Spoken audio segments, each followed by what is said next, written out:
A reading from the Gospel of St. Luke, chapter 24, verses 13 to 35. On that same day, two of Jesus' followers were going to a village named Emmaus, about 11 kilometers from Jerusalem, and they were talking to each other about all the things that had happened. As they walked and discussed, Jesus himself drew near and walked along with them. They saw him, but somehow did not recognize him. Jesus said to each of them, "What are you talking about to each other as you walk along?" They stood still with sad faces. One of them, named Cleopas, asked him, "Are you the only visitor in Jerusalem who doesn't know the things that have been happening there these last few days?" "What things?" he asked. "The things that happened to Jesus of Nazareth," they answered. "This man was a prophet and was considered by God and by all the people to be powerful in everything he said and did. Our chief priests and rulers handed him over to be sentenced to death, and he was crucified. And we had hoped that he would be the one who was going to set Israel free. Besides all that, this is now the third day since it happened. Some of the women in our group surprised us. They went at dawn to the tomb but could not find his body.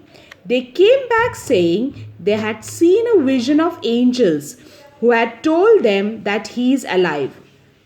Some of our group went to the tomb and found it exactly as the women had said, but they did not see him.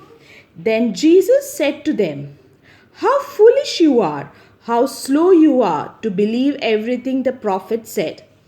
Was it not necessary for the Messiah to suffer these things and then to enter his glory?" And Jesus explained to them what was said about himself in all the scriptures, beginning from the books of the Moses and the writings of all the prophets.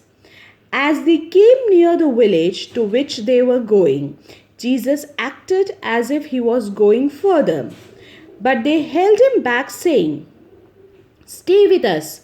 The day is almost over and it is getting dark." So he went in to stay with them.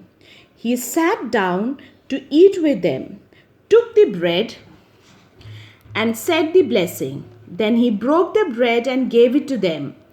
Then their eyes were opened and they recognized him, but he disappeared from their sight. They said to each other, "Wasn't it like a fire burning in us when he talked to us on the road and explained the scriptures to us?" They got up at once and went back to Jerusalem, where they found the 11 disciples gathered together with the others, and saying, "The Lord is risen indeed. He has appeared to Simon." The two men explained to them what had happened on the road and how they had recognized the Lord when he broke the bread. This is the gospel of the Lord. Thanks be to our Lord Jesus Christ.